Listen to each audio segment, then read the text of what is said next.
नमस्कार दोस्तों, मैं जीके भाई रविंद्र सर आज फिर आपसे रूबरू हूँ एक नई क्लास के साथ। जैसा बच्चों आप सभी जानते हैं कि हमने हरियाणा सिटी मेंस में ग्रुप डी का क्रैश कोर्स स्टार्ट किया हुआ है और उसी के सदर में बच्चों आज हमारी जो क्लास नंबर रहने वाली है वो रहेगी 15।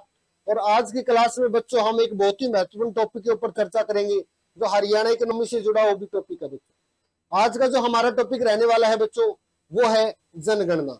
यानी कि बच्चों आज हम जो जिक्र करेंगे वो करेंगे जनगणना के बारे में बच्चों। पूरा का पूरा पूरी दुनिया के इतिहास से उठाकर हरियाणा के इतिहास तक हम आज बच्चों आज की क्लास में जनगणना के बारे में चर्चा करेंगे बच्चों। तो चलिए करते हैं क्लास की शुरुआत। और सबसे पहले देखिए आपको ऊपर दिखाई दे रहा है जीके बाई रविंद्र सर। तो बच्चों अगर आप हमारी क्लास से पहली बार जुड़े हैं और आपको हमारी क्लास पसंद आई तो कृपया आप हमारे चैनल को सब्सक्राइब करने का कार्य अवश्य करें। तो देखिए बच्चों आज का जो हमारा टॉपिक है वो है जनगणना। देखो जनगणना बच्चों दो शब्दों का मेल है, जन प्लस में गणना। जन का मतलब होता है बच्चों जन का मतलब होता है लोग और गणना का मतलब होता है बच्चों गिनना। यानी कि लोगों को गिनना ही क्या कहलाता है बच्चों, लोगों को गिनना ही जनगणना कहलाता है। और जनगणना से पता चलता है किसी देश, किसी राज्य, किसी क्षेत्र या किसी महाद्वीप की कुल जनसंख्या कितनी है। तो जनगणना क्या रहेगा, जन प्लस में गणना, यानी कि लोगों को गिनना ही क्या कहलाता है बच्चों, जनगणना कहलाता है। उसके बाद देखिए सबसे पहले हम थोड़ा सा इतिहास की ओर चलते हैं बच्चों। तो इतिहास में अगर हम बात करते हैं सबसे पहले जो जनगणना शब्द है ये कहां से लिया गया है बच्चों, तो आप इसे इंग्लिश में लिखा देखोगे अक्सर सेंसस। सेंसस बच्चों जो ये सेंसस शब्द है ये है रोमन भाषा का शब्द है। अब देखो रोमन भाषा का शब्द किस प्रकार है, यानी कि कोई भी चीज का निर्माण अगर किसी देश किसी साम्राज्य में होगा तो नाम भी उसी के आधार पर रखा जाएगा। तो बच्चों जो ये जनगणना है इसका भी कहीं ना कहीं जो विकास हुआ है ये एक साम्राज्य हुआ करता था बच्चों, जिस साम्राज्य का नाम था रोमन साम्राज्य।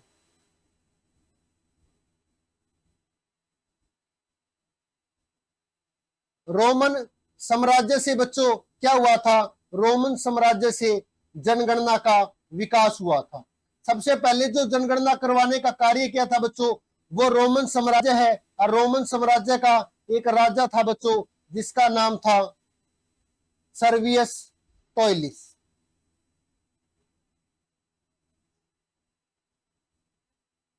सर्वियस टोइलिस सबसे पहले पूरी पृथ्वी के ऊपर बच्चों जो जनगणना करवाने का जो कार्य किया था वो सबसे पहले रोमन साम्राज्य के राजा हुआ करते थे बच्चों जिसका नाम था सर्वियस टोइलिस। सर्वप्रथम उसने पूरी पृथ्वी के ऊपर जनगणना करवाने का कार्य किया था बच्चों।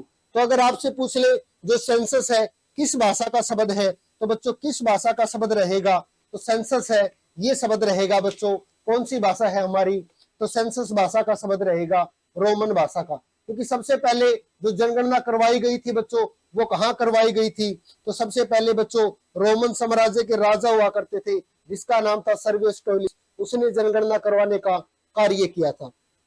उसके बाद आगे बढ़ते हैं बच्चों और थोड़ा सा भारत की ओर भी हम इसका इतिहास जानेंगे। भारत की ओर अगर हम इतिहास की बात करते हैं बच्चों तो भारत में जो सर्वप्रथम जनगणना करवाने का कार्य किया था एक इतिहास के रूप में बच्चों अगर बात की जाए तो भारत के अंदर जो सबसे पहले जनगणना के जो साक्ष्य प्राप्त हुए थे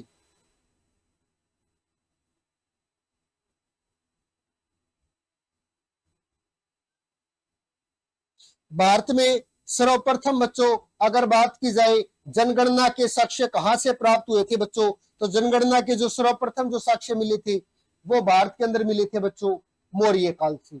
अब देखो मौर्य काल से किस प्रकार मिले बच्चों, क्योंकि मौर्य काल के दौरान बच्चों एक पुस्तक लिखी गई थी जो मौर्य काल के समय में लिखी गई थी बच्चों, और जिस पुस्तक का नाम था अर्थशास्त्र। एक पुस्तक लिखी गई थी बच्चों अर्थशास्त्र पुस्तक थी।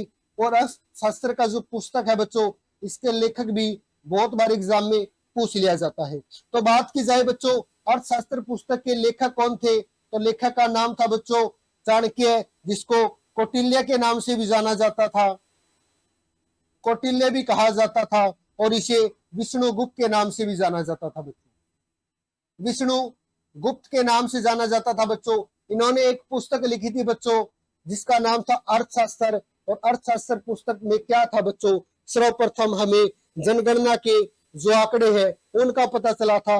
और सबसे पहले बच्चों उस समय जो इस काल के अंदर जो आंकड़े एकत्रित किए जाते थे वो आंकड़े जन्म व मृत्यु के एकत्रित किए जाते थे बच्चों। जन्म व मृत्यु के आंकड़े दर्ज किए जाते थे किस काल के दौरान, तो बच्चों मौर्य काल के दौरान।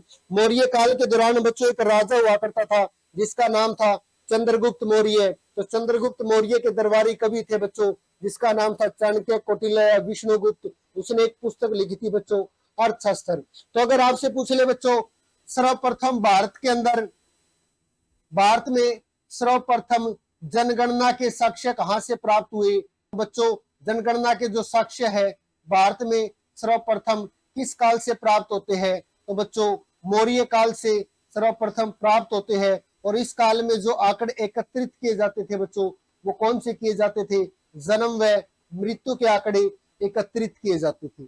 उसके बाद बच्चों हम थोड़ा सा और आगे बढ़ते हैं और थोड़ा सा आगे और बढ़ेंगे तो जिक्र आएगा हमारा जो नेक्स्ट काल आता है बच्चों, उस काल में हम जिक्र करेंगे कि किस किस का वर्णन मिलता है, किस प्रकार आंकड़े दर्ज किए जाते थे, दोबारा से जनगणना का जो कार्य है बच्चों वो किसने करवाया था। तो बच्चों बात आती है मध्यकाल की, मध्यकालीन भारत की। अगर बात की जाए बच्चों मध्यकालीन जो भारत था इसमें जनगणना के साक्ष्य किस प्रकार प्राप्त हुए, तो बच्चों मध्यकालीन भारत के दौरान एक पुस्तक लिखी गई थी जिस पुस्तक का नाम था बच्चों आईने अकबरी। आईने अकबरी एक पुस्तक लिखी थी बच्चों जिस पुस्तक को लेखन का जो कार्य किया था वो किया था अब्दुल फजल या अबुल फजल ने बच्चों। अब्दुल फजल या अबुल फजल ने एक पुस्तक लिखने का कार्य किया था जिसका नाम था बच्चों आईने अकबरी। आईने अकबरी से भी क्या था बच्चों पता चलता है कि मध्यकालीन भारत के दौरान भी जनगणना करवाई गई थी। अगर पूछ ले आईने अकबरी लेखक के, आईने अकबरी जो पुस्तक है इसके लेखक कौन थे, तो अब्दुल फजल थे। अब्दुल फजल के बारे में पूछ ले बच्चों किसके दरबारी कवि थे, तो अकबर के दरबारी कवि थे बच्चों। अकबर के दरबारी कवि कौन थे, अबुल फजल थे। तो ये भी हमें जरूर याद रखना है। उसके बाद बच्चों आगे चलते हैं और आगे जानते हैं थोड़ा सा विदेशों में भी जनगणना का इतिहास। विदेशों में जनगणना का थोड़ा सा इतिहास जान लेते हैं बच्चों हम, क्योंकि अब जानेंगे सबसे पहले जनगणना किस देश के अंदर करवाई गई थी बच्चों। सबसे पहले आधुनिक जनगणना की बात की जाए, सर्वप्रथम जो आधुनिक जनगणना है,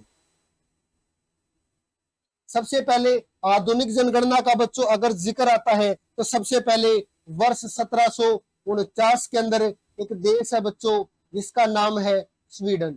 स्वीडन ने सबसे पहले 1749 में बच्चों आधुनिक जनगणना करवाई थी अपने देश के अंदर। उसके बाद बच्चों आता है दशकीय जनगणना।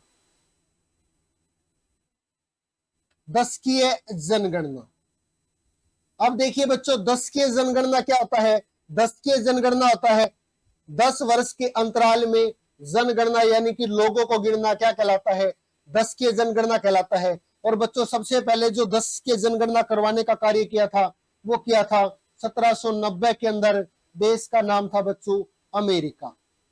तो हमें याद रखना है आधुनिक जनगणना सर्वप्रथम कहाँ हुई बच्चों, 1749 में स्वीडन ने करवाई। अगर पूछ ले दशकीय जनगणना बच्चों सबसे पहले किसने करवाई, तो 1790 के अंदर अमेरिका ने करवाई थी। उसके बाद बच्चों जिक्र आता है भारत में सर्वप्रथम जनगणना करवाने वाला शहर कौन सा था। मोस्ट इंपोर्टेंट क्वेश्चन बनता है बच्चों, भारत में जनगणना करवाने वाला प्रथम शहर, भारत में जनगणना करवाने वाला प्रथम शहर। तो बच्चों भारत के अंदर जो सबसे पहले जनगणना करवाई थी उस शहर का नाम था बच्चों ढाका। भारत में सर्वप्रथम जो जनगणना करवाई गई थी ढाका के अंदर बच्चों 1830 में करवाई गई थी। उस समय जो पाकिस्तान है, भारत है, बांग्लादेश है, ये सारा का सारा क्षेत्र बच्चों अंग्रेजों का राज हुआ करता था। और पूरा का पूरा एक भारतीय था बच्चों। ये उसके उस समय बच्चों एक अंग्रेज अधिकारी थे, जिस अंग्रेज अधिकारी का बच्चों नाम भी पूछ लिया जाए तो आपको डरने की कोई जरूरत नहीं है, आपको सभी आंकड़े यहां मिलेगी। अंग्रेज अधिकारी का नाम था बच्चों हेनरी। हेनरी वोल्टर थे बच्चों, एक अंग्रेज अधिकारी जिसने सर्वप्रथम भारत के शहर ढाका में जनगणना करवाने का कार्य किया था। तो बच्चों ये तो था हमारा जनगणना का पूरा इतिहास। अब थोड़ा सा और आगे जानते हैं हम कि भारत में जनगणना सर्वप्रथम पूरे भारत में जनगणना कब हुई, किसने भारत में सर्वप्रथम जनगणना करवाई, हरियाणा में अब तक कुल कितनी बार जनगणना हुई है, हरियाणा में पहली बार जनगणना किस मुख्यमंत्री के शासनकाल में करवाई गई, हरियाणा में पहली बार जनगणना बच्चों करवाने वाला मुख्यमंत्री कौन था, हरियाणा में प्रथम जनगणना बच्चों कितने शहरों के अंदर करवाई गई थी, कितने जिलों के अंदर करवाई गई थी। अब हम उन सभी विषयों के ऊपर चर्चा करेंगे। तो सबसे पहले देखिए बच्चों, बात आता है भारत में प्रथम जनगणना। बात आती है बच्चों, भारत में प्रथम जनगणना कब हुई थी।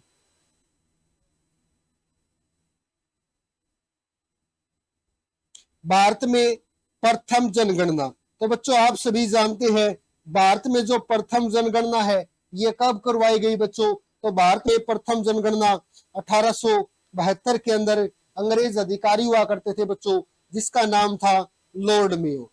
लॉर्ड मेयो के शासनकाल के अंदर भारत में बच्चों सर्वप्रथम 1872 के अंदर जनगणना करवाने का कार्य किया गया था।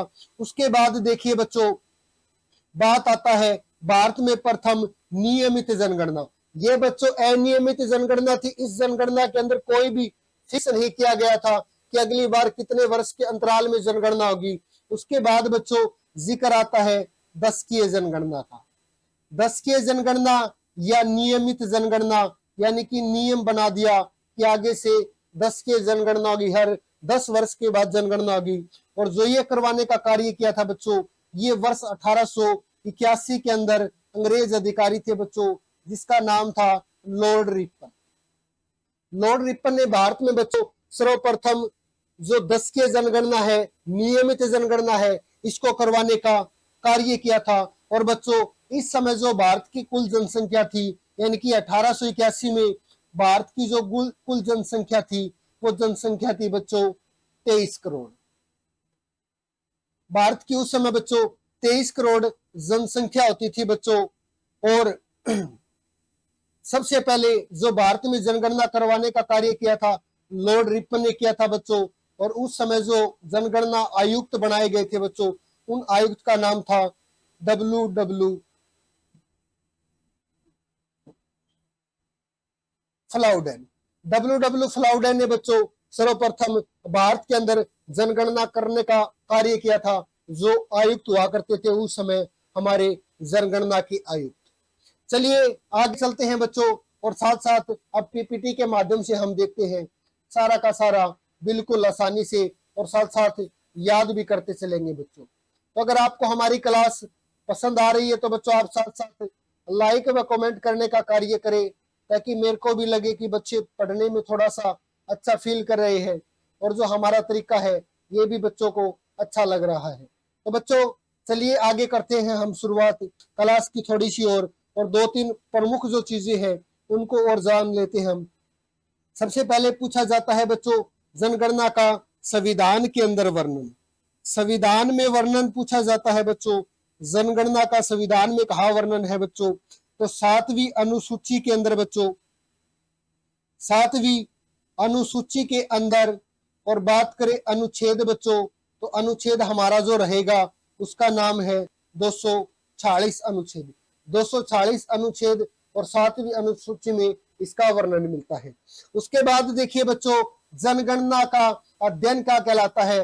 जो जनगणना होती है बच्चों, इसका अध्ययन के बारे में पूछा जाता है तो क्या कहलाता है, डेमोलॉजी। याद रखना है बच्चों, जनगणना का जो अध्ययन है ये क्या कहलाता है, तो बच्चों डेमोलॉजी कहलाता है, जनगणना का अध्ययन। उसके बाद आता है जनगणना किस सूची का विषय है बच्चों। तो जो जनगणना है ये कार्य करवाने का होता है बच्चों केंद्र सरकार का, यानी कि 3 सूचियां हमारी, संघ सूची, राज्य सूची, समवर्ती सूची। समवर्ती सूची वो सूची होती है बच्चों जिसके अंदर जो कार्य करने की क्षमता होती है वो राज्य व केंद्र सरकार दोनों को होती है। राज्य सूची वो होती है बच्चों जिसमें कार्य करने की क्षमता एक राज्य सरकार को होती है, और संघ सूची वो होती है बच्चों जिसमें केंद्र सरकार को कार्य करने की क्षमता होती है। तो बच्चों जो जनगणना है ये जो करवाने का विषय है ये किसका होता है बच्चों? ये होता है गृह मंत्रालय का। गृह मंत्रालय बच्चों भारत के अंदर जनगणना करवाता है। और गृह मंत्रालय कौन सा? हमारी भारत सरकार का गृह मंत्रालय। तो अगर आपसे पूछ ले जनगणना किस सूची का विषय है तो बच्चों कौन सी सूची रहेगी? संघ सूची। जनगणना है जो ये संघ सूची का विषय है। उसके बाद बात की गई है संविधान में वर्णन। तो बच्चों अभी हमने जिक्र किया था 7वीं अनुसूची में मिलता है, 7वीं अनुसूची। और बात की जाए बच्चों अनुच्छेद की तो अनुच्छेद कौन सा रहेगा? 246 अनुच्छेद में जनगणना का वर्णन मिलता है। उसके बाद देखिए बच्चों विश्व जनसंख्या दिवस कब मनाया जाता है? तो 11 जुलाई को विश्व जनसंख्या दिवस मनाया जाता है, 11 जुलाई को। और पूछ ले इसकी शुरुआत कब की गई बच्चों? तो 1988 में इसकी शुरुआत की गई थी। विश्व में सर्वप्रथम जनगणना तो बच्चों रोमन साम्राज्य के राजा हुआ करते थे जिसका नाम था सर्वियस टोइलिस। उसने सबसे पहले जनगणना करवाने का कार्य किया था बच्चों। आगे देखिए भारत में जनगणना के प्रथम साक्ष्य किस काल में मिले थे बच्चों? तो मौर्य काल में मिले थे। और मौर्य काल के दौरान एक पुस्तक लिखी गई थी बच्चों जिसका नाम था अर्थशास्त्र। अर्थशास्त्र को जो लिखने का कार्य किया था चंद्रगुप्त मौर्य के दरबारी कवि हुआ करते थे बच्चों। कौटिल्य, चाणक्य भी कह सकते हैं, और विष्णुगुप्त, तीनों नामों से प्रसिद्ध थे बच्चों जिसने ये पुस्तक लिखी थी। और पुस्तक में जन्म व मृत्यु के आंकड़े दर्ज किए गए थे। उसके बाद देखिए बच्चों जिक्र आता है मध्यकालीन भारत का। मध्यकालीन भारत में जो जनगणना के साक्ष्य प्राप्त होते हैं वो एक पुस्तक लिखी गई थी आईने अकबरी, जिसको अबुल फजल ने लिखने का कार्य किया, और जो अकबर के दरबारी कवि थे। उस समय भारत की जो जनसंख्या थी बच्चों वो आपको कमेंट करके बताने कितनी है। विश्व में सर्वप्रथम आधुनिक जनगणना बच्चों, तो जो आधुनिक रूप से जनगणना करवाने का जो कार्य किया था बच्चों 1749 में किया था। और किसने किया था बच्चों? स्वीडन ने किया था। उसके बाद आता है विश्व में प्रथम दशकीय जनगणना अनियमित यानी कि फिक्स कर दिया था कि 10 वर्ष के अंतराल में जन यानी कि लोगों की गणना की जाएगी बच्चों। तो ये किसने किया था बच्चों? सर्वप्रथम अमेरिका ने किया था, अमेरिका ने। अब आप सभी बहुत देर से जनगणना जनगणना सुन रहे हैं बच्चों, तो आपके भी अक्सर दिमाग में आ गए कि जनगणना क्यों करवानी जरूरी है। तो बच्चों जो जनगणना है ये केंद्र सरकार द्वारा करवाई जाती है।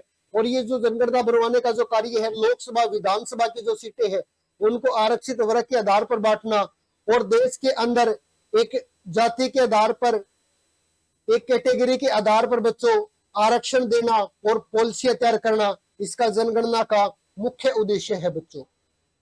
उसके बाद देखिए भारत में सर्वप्रथम जनगणना करवाने वाला शहर कौन सा था बच्चों? तो भारत में जो जनगणना करवाने वाला प्रथम शहर था वो था बच्चों ढाका, 1830 में करवाई गई थी।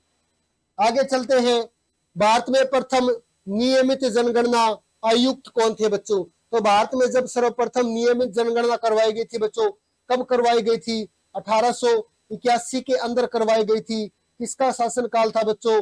लॉर्ड रिपन का शासनकाल था। और पूछा गया है आयुक्त, तो अभी हमने जिक्र किया था बच्चों डब्ल्यू फ्लाउडेन इसके आयुक्त हुआ करते थे। उसके बाद है कुल जनसंख्या कितनी थी बच्चों? तो जनसंख्या थी हमारी 23 करोड़ 1881 के अंदर। उसके बाद बच्चों जिक्र आता है स्वतंत्र भारत की प्रथम जनगणना कब हुई थी? तो बच्चों स्वतंत्र तो भारत है, आप सभी जानते हैं कि भारत में जो 10 की जनगणना है वो फिक्स हुई थी वर्ष 1881 के अंदर। उसके बाद अगर पूछ ले स्वतंत्र भारत की प्रथम जनगणना कब हुई, तो बच्चों भारत स्वतंत्र हुआ था 1947 में। जो हमारा क्रम चलता आ रहा है उसके लास्ट में हमें 1 मिलेगा। तो उसके बाद जो हमारी जनगणना हुई थी वर्ष 1951 के अंदर हुई थी बच्चों। वर्ष 1951 के अंदर भारत में प्रथम जो स्वतंत्र भारत की प्रथम जनगणना थी बच्चों ये वर्ष 1951 में करवाई गई थी। आगे है आयुक्त, तो बच्चों आयुक्त भी हमें याद रखना है। इसके जो आयुक्त थे वो थे बच्चों आर गोपाल स्वामी, आर गोपाल या गोपाला स्वामी थे बच्चों।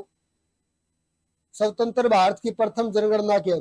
उसके बाद बच्चों जिक्र आता है हरियाणा की प्रथम जनगणना। आप सभी जानते हैं बच्चों हरियाणा का गठन 1966 को हुआ था, लेकिन जो जनगणना का क्रम है उसके लास्ट में हमें एक मिलेगा, और 66 के बाद जो बच्चों एक आता है वो कब आएगा, वर्ष 1971 को आएगा बच्चों।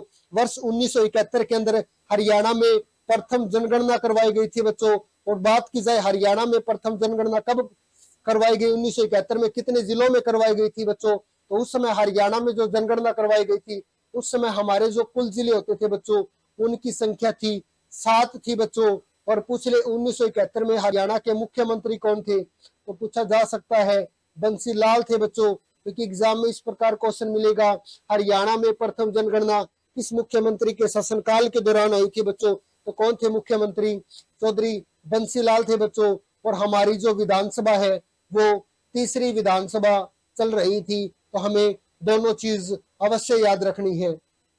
उसके बाद देखिए बच्चों आज अगर वर्तमान में पूछ ले कि हरियाणा में जो 2011 की जनगणना है ये कौन सी जनगणना थी, या हरियाणा में अब तक कुल कितनी बार जनगणना करवाई गई है बच्चों, तो आपने देखा है पहली जनगणना 1971 में होती है, दूसरी 81 में होगी, तीसरी 91 में होगी, नंबर 4 2001 में हुई, नंबर 5 2011 के अंदर हुई, और 2021 में होनी थी बच्चों, लेकिन कोरोना का समय था जिस वजह से भारत में जनगणना नहीं करवाई गई। तो 2011 तक अगर आपसे पूछ ले हरियाणा में कुल कितनी जनगणना हुई है बच्चों, तो 5 हुई है। अगर पूछ ले स्वतंत्र भारत में कुल कितनी जनगणना हुई है बच्चों, तो स्वतंत्र भारत में कुल 7 जनगणना करवाई गई है। और भारत में पूछ ले बच्चों कुल कितनी जनगणना करवाई गई है, तो भारत में कुल 15 जनगणना करवाई गई है। उसके बाद देखिए बच्चों हम जिक्र करते हैं 2011 की जनगणना का। वर्ष 2011 की जनगणना के आंकड़ों को एक बार हम थोड़ा सा विस्तार पूर्वक जानते हैं बच्चों। तो जानते हैं देखिए सबसे पहले हमारी जो 2011 की जनगणना है उसके बारे में देखते हैं। सबसे पहले देखा गया है आयुक्त। तो बच्चों 2011 की जो जनगणना के आयुक्त थे उसका नाम था चंद्रमौली। 2011 की जो जनगणना के आयुक्त थे बच्चों वो थे डॉक्टर चंद्रमौली। उसके बाद बच्चों आदर्श वाक्य के बारे में पूछा गया है, तो आदर्श वाक्य था, क्या था आदर्श वाक्य 2011 की जनगणना का,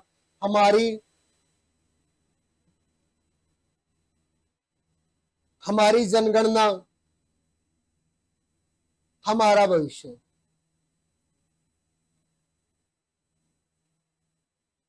जो 2011 की जनगणना थी बच्चों इस जनगणना का जो आदर्श वाक्य था वो थी बच्चों हमारी जनगणना हमारा भविष्य। और बात की जाए बच्चों कुल जनसंख्या कितनी थी, अब हम हरियाणा पे आते हैं बच्चों। तो जब हरियाणा में 2011 की जनगणना होती है बच्चों उस समय जो हमारी कुल जनसंख्या थी वो थी 2,53,51,462।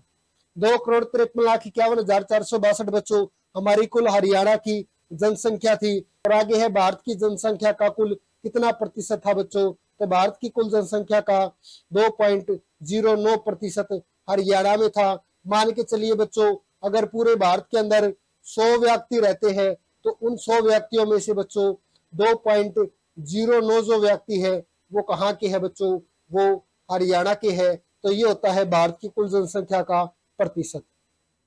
उसके बाद देखिए बच्चों भारत में जनसंख्या के अनुसार भारत में स्थान पूछा गया है हरियाणा का। जनसंख्या के अनुसार हरियाणा का भारत में बच्चों कौन सा स्थान आता है, तो बच्चों जनसंख्या के अनुसार जो हरियाणा का भारत में स्थान आता है वो आता है बच्चों 18वां। यानी कि जनसंख्या के अनुसार हरियाणा भारत का 18वां सबसे बड़ा राज्य है।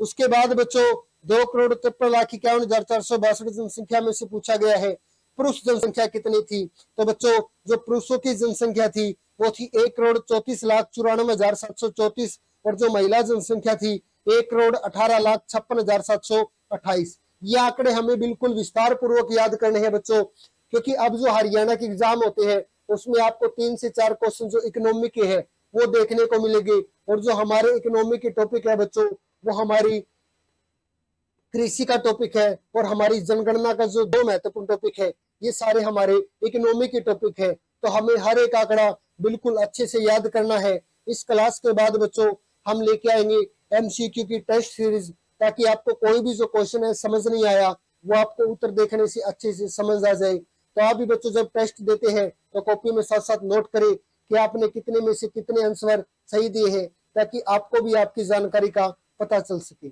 आगे चलते हैं और आगे देखिए बच्चों, प्रदेश में ग्रामीण जनसंख्या प्रतिशत। तो देखिए बच्चों, ये है ग्रामीण जनसंख्या और ये है हमारी शहरी जनसंख्या। एग्जाम में क्वेश्चन पूछा जा सकता है कि हरियाणा में सबसे अधिक लोग कहाँ निवास करते हैं, यानी कि हरियाणा में सबसे अधिक ग्रामीण क्षेत्र में निवास करते हैं या शहरी क्षेत्र में करते हैं बच्चों। तो हरियाणा में सबसे अधिक जो लोग हैं कहाँ निवास करते हैं बच्चों, सबसे अधिक लगभग 65.12% जो लोग हैं ये ग्रामीण क्षेत्र में निवास करते हैं। सबसे अधिक हरियाणा में ग्रामीण क्षेत्र में लोग निवास करते हैं। और कुल जनसंख्या की बात की जाए बच्चों तो 2011 के अनुसार 1,65,09,359 जो लोग हैं ये कहाँ निवास करते हैं बच्चों, ये गांव के अंदर निवास करते हैं।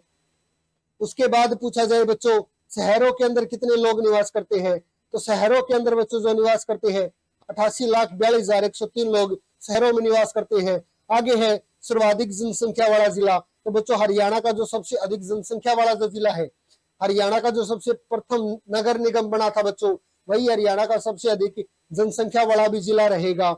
और बच्चों सबसे अधिक जो जनसंख्या है वो है 18,09,733। किसकी रहेगी बच्चों, वो रहेगी फरीदाबाद की। सबसे अधिक जनसंख्या वाला शहर, सबसे अधिक जनसंख्या वाला जिला, क्षेत्रफल में सबसे छोटा जो हमारा जिला है वो फरीदाबाद रहेगा। कम जनसंख्या वाला जिला बच्चों, तो सबसे कम जनसंख्या है 5,61,293। और ये बच्चों किसकी रहेगी, ये रहेगी पंचकुला जिले की, पंचकुला जिले की। तो सबसे कम जनसंख्या वाला जो जिला है हमारा पंचकुला जिला रहेगा। उसके बाद बच्चों जिक्र आता है जनसंख्या घनत्व। तो देखिए सबसे पहले हम पढ़ रहे हैं बच्चों 2011 के आंकड़ों के अनुसार, 2011 के जो आंकड़े हैं बच्चों इसके अनुसार हरियाणा का जो जनसंख्या घनत्व है वो कितना है बच्चों, 573 है। अब देखिए बच्चों जनसंख्या घनत्व क्या होता है, जनसंख्या घनत्व होता है बच्चों राज्य का कुल क्षेत्र बटे में राज्य की जनसंख्या। इसको जब बच्चों भाग करते हैं तो क्या निकल कर आता है, जनसंख्या घनत्व निकल कर आता है। जनसंख्या घनत्व क्या होता है, यानी कि कितने वर्ग किलोमीटर एरिया के ऊपर हरियाणा में कितने लोग रहते हैं बच्चों। तो हरियाणा में बच्चों 573 लोग रहते हैं। कितने क्षेत्र पर, प्रति वर्ग किलोमीटर क्षेत्र पर, प्रति वर्ग किलोमीटर क्षेत्र पर बच्चों हरियाणा में कितने लोग रहते हैं, तो 573 लोग रहते हैं। पूछा जाता है जनसंख्या घनत्व के अनुसार हरियाणा का भारत में स्थान भी पूछ लिया जाता है बच्चों। भारत में अगर स्थान की बात करें तो कौन सा स्थान रहेगा बच्चों, भारत के अंदर 11वां स्थान रहेगा। अगर बात करें भारत में सबसे अधिक जनसंख्या घनत्व किसका है बच्चों, तो सबसे अधिक जो जनसंख्या घनत्व है वो रहेगा बिहार का। और सबसे कम का जिक्र करें भारत के अंदर बच्चों तो किसका रहेगा, वो रहेगा बच्चों अरुणाचल प्रदेश का रहेगा। आगे बढ़ते हैं, हरियाणा में देखते हैं बच्चों में, हरियाणा में सबसे अधिक जनसंख्या घनत्व। तो बच्चों हरियाणा में जो सबसे अधिक जो जनसंख्या का घनत्व है, सबसे अधिक, अभी हमने चर्चा किया था फरीदाबाद क्षेत्रफल में सबसे छोटा है लेकिन जनसंख्या सबसे अधिक है। तो बच्चों जनसंख्या अधिक होगी और क्षेत्रफल कम होगा तो क्या होगा, जनसंख्या घनत्व भी अधिक होगा। तो सबसे अधिक जो जनसंख्या घनत्व है वो है बच्चों फरीदाबाद का। और फरीदाबाद का जनसंख्या घनत्व अगर पूछ लिया जाए तो कितना रहेगा, 2442 व्यक्ति प्रति वर्ग किलोमीटर रहते हैं बच्चों।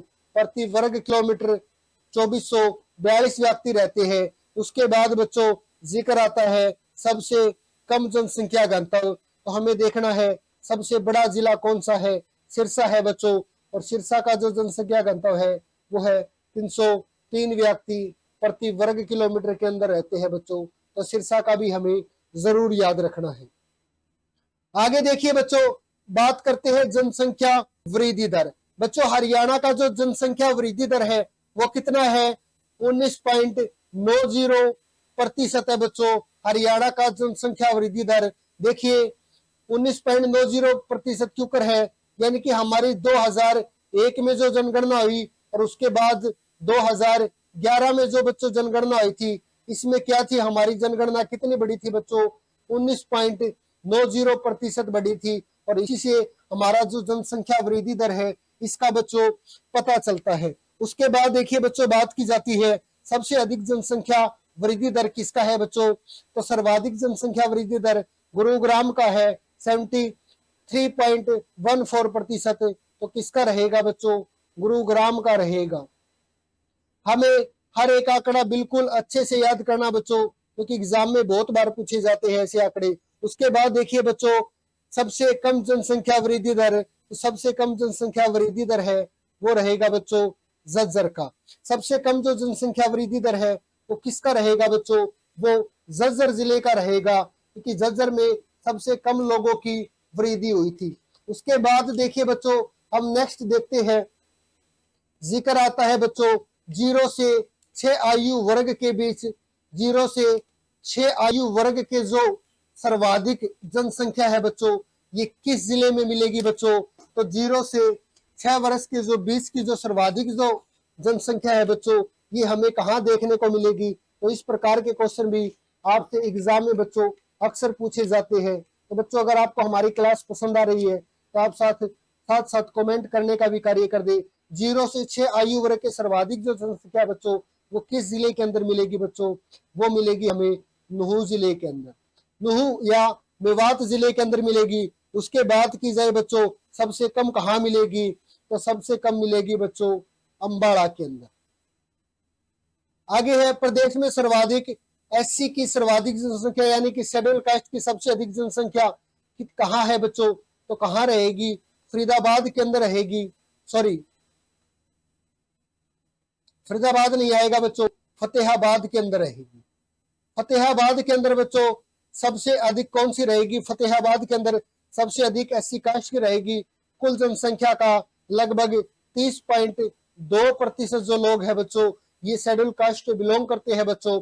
और अगर पूछ लिया जाए हरियाणा में सबसे बड़ा आरक्षित विधानसभा क्षेत्र, तो वो भी फतेहाबाद के अंदर पड़ता है, जिसका नाम है बच्चों रतिया, हरियाणा का सबसे बड़ा आरक्षित विधानसभा क्षेत्र। उसके बाद बच्चों बात की जाती है प्रदेश में एससी कास्ट की सबसे कम जनसंख्या, तो सबसे कास्ट जनसंख्या हमारा मुस्लिम समुदाय का जिला है बच्चों, जिस जिले का नाम है मेवात या नुहू। सबसे कम कहाँ पड़ती है बच्चों, 6.09% मेवात या नुहू के अंदर पड़ते हैं। आगे देखिए बात करते हैं बच्चों लिंग अनुपात के बारे में। लिंग जो अनुपात है इसके बच्चों हम जिक्र कर रहे हैं 2011 के अनुसार, और जो 2023 के अनुसार है बच्चों वो हमने पहले से ही वीडियो डाल दी है। आप हमारे YouTube चैनल के ऊपर जाकर देख सकते हैं हमारे जो नए आंकड़े हैं बच्चों जनसंख्या घनत्व के, आप वो वहां से पढ़ सकते हैं। और बात की जाए बच्चों लिंग अनुपात क्या होता है बच्चों, तो लिंग अनुपात होता है 1000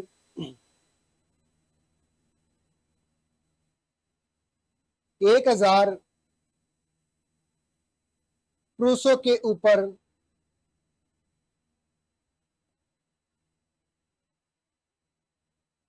महिलाओं की जनसंख्या। 1000 पुरुषों के ऊपर महिलाओं की जनसंख्या बच्चों जहां सबसे अधिक होगी उसी का ही लिंग अनुपात सबसे अधिक होगा। अब देखिए वर्ष 2011 की जनगणना के अनुसार 907 जो लिंगानुपात है बच्चों वो किसका है, वो है मेवातिया नुहू जिले का। यानी कि 1000 पुरुषों के ऊपर बच्चों जो सबसे अधिक जो महिला है वो कहाँ है, मेवात के अंदर है। मेवात या नुहू का जो लिंगानुपात है वो कितना रहेगा, 907 रहेगा। उसके बाद बच्चों बात की जाती है सबसे कम लिंग अनुपात, तो बच्चों सबसे कम जो लिंग अनुपात है वो 854 रहेगा। किसका रहेगा, गुरुग्राम का। यानी कि 1000 पुरुषों के अनुसार जो सबसे कम जो महिला है वो गुरुग्राम के अंदर है। याद रखनी है 1000 पुरुषों के ऊपर महिलाओं की जनसंख्या से पता चलता है बच्चों किसी राज्य या किसी शहर का लिंग अनुपात। तो लिंग अनुपात की दृष्टि में 2011 के आंकड़ों के अनुसार बच्चों भारत का सबसे जो पिछड़ा हुआ जो हमारा राज्य रहेगा वो कौन सा रहेगा? हरियाणा रहेगा 2011 की जनगणना के अनुसार। आगे देखिए बच्चों, नेक्स्ट है साक्षरता दर। बात की गई है बच्चों साक्षरता दर की। साक्षरता दर हमेशा 6 क्लास के जो बच्चे हैं बच्चों वहां से स्टार्ट की जाती है, और जो हमारी साक्षरता दर है वो कितनी रहेगी? 75.55%। यानी कि बच्चों मान के चलो, अगर हरियाणा में कुल 100 व्यक्ति है तो 100 व्यक्तियों में से बच्चों लगभग जो 75 व्यक्ति है वो क्या है? वो पढ़े लिखे हैं, और इसी से हमें हमारी साक्षरता दर का पता चलता है बच्चों। बात की जाती है हरियाणा में सबसे अधिक साक्षरता दर वाला जिला कौन सा है बच्चों? तो भारत में सबसे अधिक जो साक्षरता दर वाला जो जिला रहेगा बच्चों वो हमारा जो जिला है उस जिले का नाम क्या रहेगा बच्चों? सबसे अधिक जो साक्षरता दर है वो किस जिले की रहेगी बच्चों? वो रहेगी गुरुग्राम। सबसे अधिक जो साक्षरता दर है बच्चों वो गुरुग्राम जिले की रहेगी। और बात की जाए सबसे कम, तो बच्चों सबसे कम नुहू जिले की रहेगी। उसके बाद बात करते हैं बच्चों पुरुष साक्षरता। तो सबसे अगर पूछ लिया जाए बच्चों सबसे अधिक जो पुरुष साक्षरता है वो किसकी रहेगी? वो रहेगी बच्चों रेवाड़ी की। और सबसे कम किसकी रहेगी बच्चों पुरुष साक्षरता? तो सबसे कम किसकी रहेगी? सबसे कम नुहू की रहेगी। यानी कि बच्चों हर 100 में से 91 जो व्यक्ति है वो रेवाड़ी जिले के बच्चों पढ़े लिखे हैं, तो सबसे अधिक जो पुरुष साक्षरता दर है वो रेवाड़ी की रहेगी। उसके बाद बच्चों हम हरियाणा के धार्मिक आंकड़ों के ऊपर चर्चा करते हैं। यानी कि हरियाणा के बच्चों धर्म के अनुसार आंकड़ों के ऊपर हम अब चर्चा करेंगे।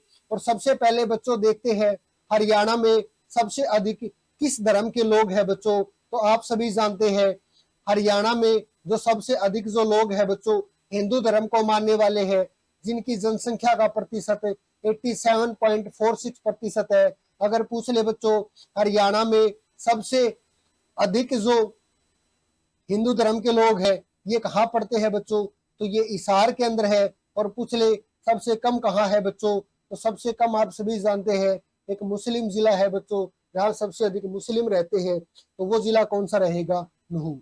उसके बाद बच्चों अगर पूछ ले दूसरे नंबर पर हरियाणा में सबसे अधिक किस समुदाय के लोगों की आबादी है बच्चों? तो किस समुदाय के? इस्लाम या मुस्लिम समुदाय के लोगों की आबादी है बच्चों, जो कुल जनसंख्या का 7.03% है। और अगर बात करें बच्चों सबसे अधिक मुस्लिम समुदाय के लोग हरियाणा में कहाँ रहते हैं? तो बच्चों नुहू में रहते हैं। और सबसे कम पूछ ले तो बच्चों कहाँ रहेगी? महेंद्रगढ़ के अंदर रहेगी। सबसे कम महेंद्रगढ़ के अंदर रहते हैं। उसके बाद बच्चों नंबर 3 पे पूछ लिया जाए सबसे अधिक कौन सा धर्म है हरियाणा के अंदर? तो आप सभी जानते हैं उत्तर पश्चिमी भाग पंजाब से सटा हुआ है, और सिरसा, फतेहाबाद, कैथल, अम्बाड़ा, जींद, अम्बाड़ा, पंचकुला, कुरुक्षेत्र का जो बच्चों पंजाब से सटा हुआ जो भाग है, इस भाग में मुख्य रूप से सिख समुदाय के लोग आपको देखने को मिलते हैं बच्चों। तो हरियाणा में जो तीसरा सबसे बड़ा जो धर्म है बच्चों वो कौन सा रहेगा? वो रहेगा सिख धर्म। और कितना है बच्चों? 4.91% है। और अगर बात की जाए सबसे अधिक सिख समुदाय को मानने वाले लोग कहाँ रहते हैं बच्चों? तो कहाँ रहते हैं? सिरसा के अंदर रहते हैं। और सबसे कम की अगर बच्चों बात की जाए तो सबसे कम कहाँ रहेगी? सबसे कम मेवात या नुहू जिले के अंदर सिख समुदाय को मानने वाले लोग रहे। उसके बाद बच्चों बात आती है जैन धर्म की। नंबर 4 पे हरियाणा में जो सबसे बड़ा धर्म है बच्चों वो जैन धर्म है। और बात की जाए सबसे अधिक जो जैन धर्म को मानने वाले लोग हैं बच्चों ये वर्तमान में कहाँ रहते हैं? तो गुरुग्राम के अंदर रहते हैं बच्चों। और सबसे कम की बात की जाए तो रहेगा कैथल। सबसे अधिक गुरुग्राम और सबसे कम कैथल में रहते हैं बच्चों। अगर आपको हमारी क्लास पसंद आ रही है तो आप सभी लाइक करने का कार्य करें बच्चों। हमने एक प्लेलिस्ट बनाई है हमारे यूट्यूब चैनल के ऊपर, जिसमें हम क्रैश कोर्स स्टार्ट किया है। हर एक वीडियो आपको हमारी वहां अक्सर देखने को मिलेगी बच्चों। तो आप साथ साथ कमेंट करके बता दें आपको क्लास हमारी कैसी लग रही है। अगर क्लास अच्छी लग रही है तो बच्चों आप लाइक व कमेंट करने का भी कार्य साथ साथ अवश्य करते चले। उसके बाद देखिए आगे नेक्स्ट देखते हैं बच्चों।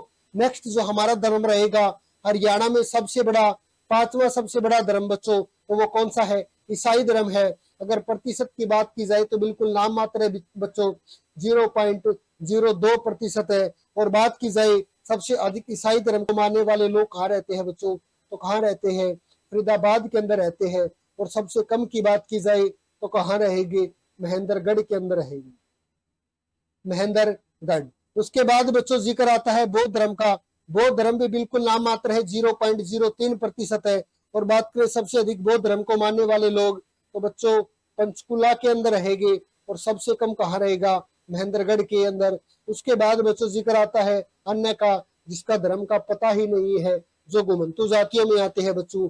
उनकी जो जनसंख्या है हरियाणा में वो है 0.18%, जो अन्य या अवर्गीकृत के अंदर बच्चों शामिल है। उसके बाद बच्चों हम बात करते हैं भाषाई आंकड़ों के आधार पर बच्चों, तो हरियाणा में सबसे अधिक जो भाषाई है वो है 87.31% बच्चों हिंदी भाषा बोलने वाले लोग। उसके बाद बच्चों जो नेक्स्ट है वो सबसे अधिक है पंजाबी भाषा लोग बोलने वाले लोग, 10.57%। उसके बाद है बच्चों उर्दू भाषा। उर्दू भाषा गुरुग्राम मेवात के क्षेत्र में बोली जाती है, 1.23% है। उसके बाद है बच्चों बंगाली, 0.19% लोग जो बंगाल से आकर हरियाणा में रह रहे हैं। उसके बाद है बच्चों नेपाली, जो नेपाल से आकर बच्चों हरियाणा में रह रहे हैं, 0.10% है। और अन्य है बच्चों 0.60%। तो ये बच्चों क्या है? अन्य है। तो बच्चों आज की क्लास में इतना ही। अगली जो हमारी क्लास रहेगी वो एमसीक्यू से जुड़ी हुई रहेगी बच्चों। साथ साथ आपको भी आपका टेस्ट देना है। और बच्चों अगर आपको हमारी क्लास पसंद आ रही है तो आप लाइक व हमारे चैनल को सब्सक्राइब करने का कार्य अवश्य करें और बेल आइकन को दबा ले बच्चों, ताकि हम भविष्य में कोई भी क्लास लेकर आए तो आपके पास सबसे पहले पहुंच पाए। चलिए बच्चों फिर मिलते हैं एक नई क्लास के साथ। तब तक आप सभी को प्यार भरा नमस्कार। जय हिंद, जय हरियाणा, वंदे मातरम।